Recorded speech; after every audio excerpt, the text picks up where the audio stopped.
Bruce Springsteen, streets of Minneapolis. Let's talk about it. How y'all doing? Welcome to Let's Talk About It Music Reviews Season 12. How y'all doing? Welcome to the show. Guys, we got a pretty good episode for you today. It is finally, the snow is finally melting away. Yes, it's kind of cold still, in these winter-ass days. But hey, I got some sun on me. The wind's not bad today outside.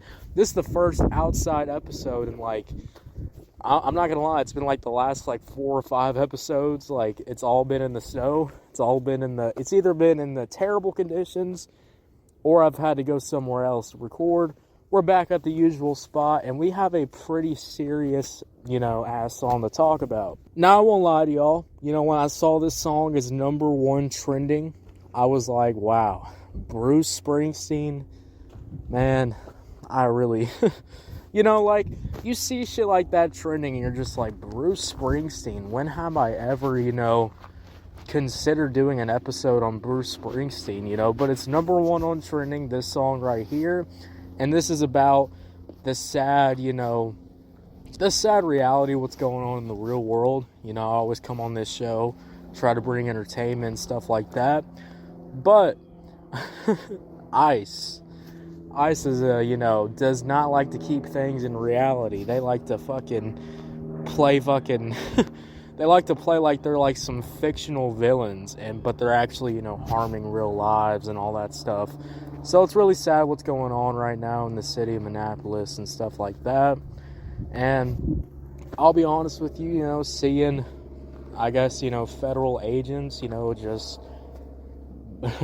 just lopping people on the streets, bam, bam, I thought you had to arrest these motherfuckers first, or I thought, at least you had to look like, you're gonna, harm a federal agent. These motherfuckers are just getting point blanked. So, that's definitely sad to see, and rest in peace to, all that type of shit that's been going on.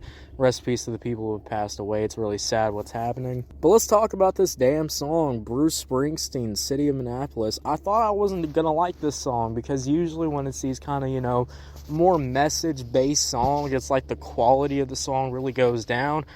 I remember a long time ago, in the 2020s, Jason Aldean dropped a whole fucking song about the protest, Black Lives Matter protest, and that song was just horrible.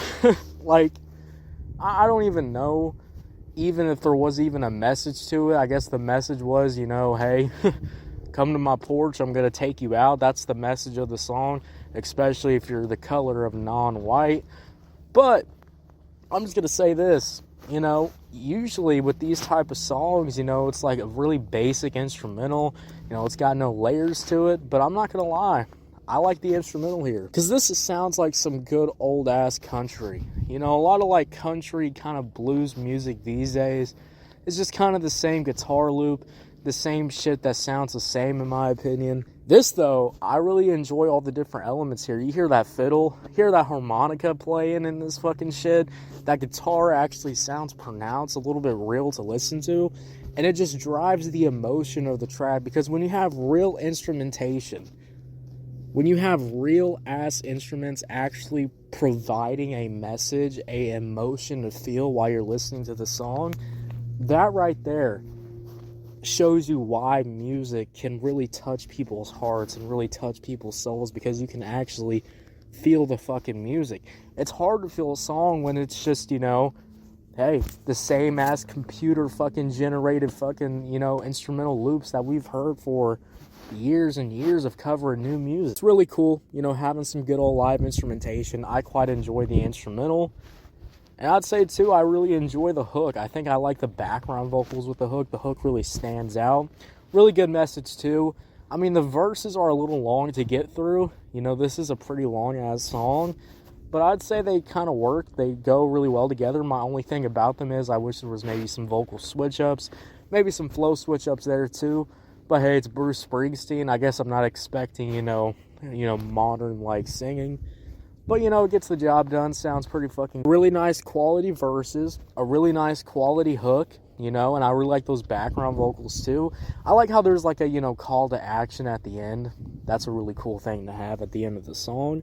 So, yeah, all the elements really came together. When you talk about Bruce Springsteen, streets of Minneapolis, I think you need songs like this. You need songs that kind of stand up for, shit that you feel like, has done wrong, And I think this is a pretty cool way to convey that message, kind of bring back that old ass, American spirit. Live instrumentation, you got some good ass background vocals to really keep that hood going. And you got some real ass fucking singing. So overall, I would definitely give this song an easy, fucking easy 7 out of 10. 7 out of 10. What'd y'all think about it? Did you love it? Did you hate it? I don't know. Let me know. Thank y'all so much for listening to this podcast episode. And if you are, on the streets of Minneapolis, make sure y'all stay safe, be fucking careful. All right? You've seen the videos. If you've been on Twitter, you've seen the videos. These motherfuckers do not play around. You've seen the videos. Those motherfuckers do not play around. Make sure y'all stay safe. Keep, spreading the message. Keep spreading, this shit's not okay. This shit's not really good, in my opinion. So yeah, overall, guys, thank you so much for listening to this episode. If you're on YouTube, Spotify, Pandora, wherever you get your podcast at, make sure you follow, turn on notifications, guys. And hey, number 1 on trending. Hopefully, some other music, kind of, hits the trending too, so we can talk about some other stuff. But guys, get ready. February, all that shit's about to be going fucking crazy. So much fucking music to check out. And I'll see you later. You have a good one. Yeah, guys.